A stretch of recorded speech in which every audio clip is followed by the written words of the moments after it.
Au titre du ministère de la fonction publique, du travail et de la protection sociale, le Conseil a adopté un rapport relatif à une demande d'autorisation de recrutement sur concours au titre de l'année 2025.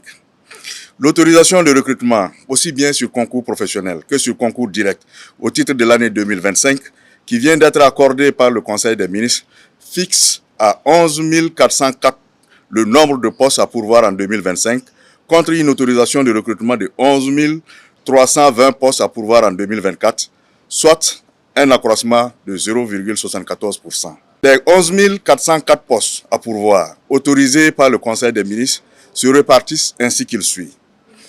4 348 postes à pourvoir pour le concours professionnel en 2025, contre 4 534 en 2024, 7 056 postes à pourvoir pour les concours directs en 2025, contre 6 786 en 2024, soit une hausse de 3,98%. Il faut signaler qu'au titre des concours directs, 5 952 postes seront suivis de formation, tandis que 1 104 postes ne seront pas suivis de formation.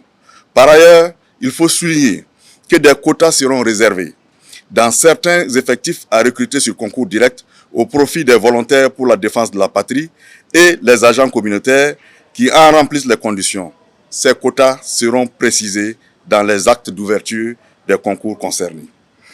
Les recrutements sur concours direct au titre de l'année 2025, aussi bien que les concours professionnels, sont prévus pour se dérouler de février à septembre 2025, soit de février à avril 2025 pour les concours professionnels et de février à septembre pour les concours directs.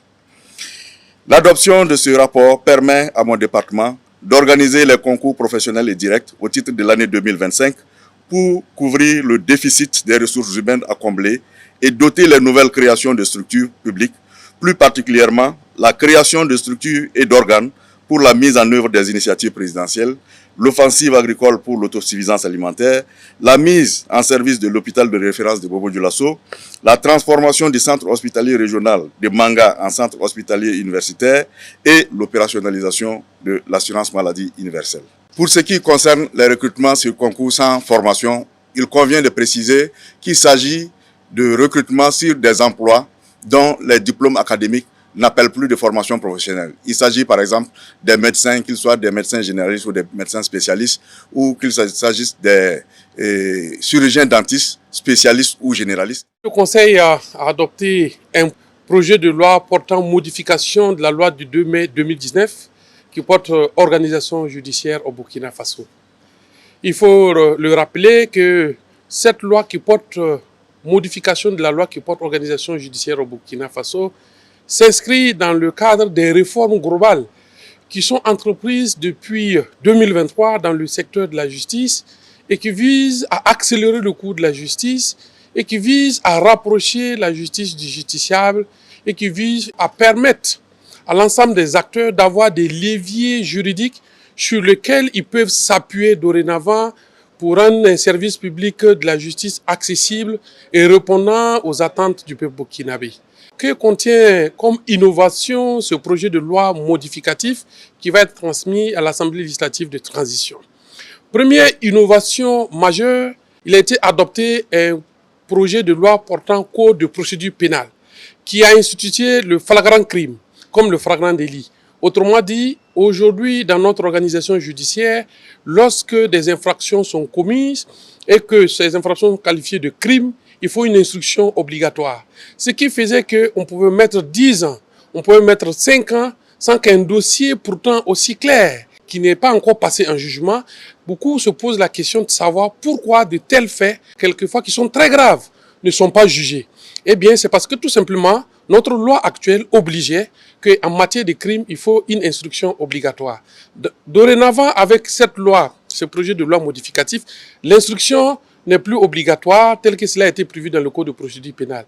Donc, concernant le présent projet, il s'est agi de créer des chambres criminelles au niveau des tribunaux de grande instance, comme il n'y aura plus d'instruction obligatoire, même en matière de crimes, pour que les crimes flagrants puissent être jugés immédiatement. Ce projet de loi contient création de chambres criminelles auprès des tribunaux de grande instance sur l'ensemble du territoire. Deuxième innovation, c'est la création du tribunal du travail au niveau des tribunaux de grande instance de notre pays. Nous en avions 3. Un tribunal de travail à Ouaga, un tribunal de travail à Koudougou, un tribunal de travail à Bobo-Dioulasso. L'année passée, nous avons pu rendre fonctionnel un tribunal de travail à Fada, mais cela n'est pas suffisant. Cela voudrait dire qu'un employé qui a un problème de travail, de licenciement par exemple, avec son employeur et qui se trouve à Dori, devra se déplacer à Ouagadougou pour avoir accès à la justice, pour que ses droits soient reconnus.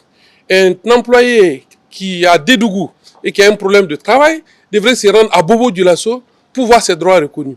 Alors, cette loi contient une innovation qui permet d'instituer un tribunal de travail au sein de chaque tribunal de grande instance. Donc, partout où nous avons des tribunaux sur le ressort de l'ensemble des 27 TGI qui comptent le pays, il y aura dorénavant un tribunal de travail qui permettra d'examiner les conflits de travail entre employeurs et entre employés. Cela permettra de diminuer le coût de la justice. Déjà, les frais de transport, on peut les inclure dans le frais de la justice parce que la personne se déplace pour aller assister à un procès.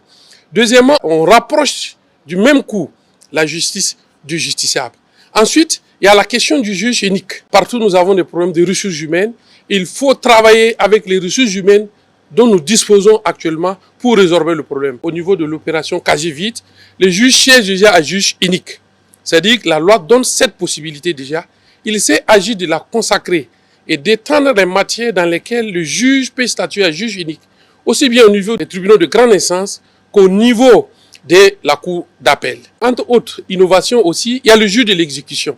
Vous savez, aujourd'hui, la matière de l'exécution est exclusivement détenue par un seul juge qui est le président du tribunal de grande instance. Aujourd'hui, tout le contentieux, que ce soit du commerce, que ce soit le contentieux du droit du travail, tout se retrouve entre les mains de ce juge ou au juge délégué. Ça crée un engorgement et ça ralentit le cours de la justice, de sorte qu'il a été nécessaire de clater effectivement la compétence du juge de l'exécution, de sorte que le juge qui a rendu la décision puisse être compétent pour connaître du contentieux de ce titre exécutoire. Voilà entre autres innovations que comporte cette loi. Il était aussi nécessaire dans la réforme sur le statut de la magistrature, la période des vacances judiciaires a été réduite à 2 mois parce qu'elle était de 3 mois. Il était nécessaire que le présent projet de loi puisse se conformer à cette loi organique qui a été déjà adoptée.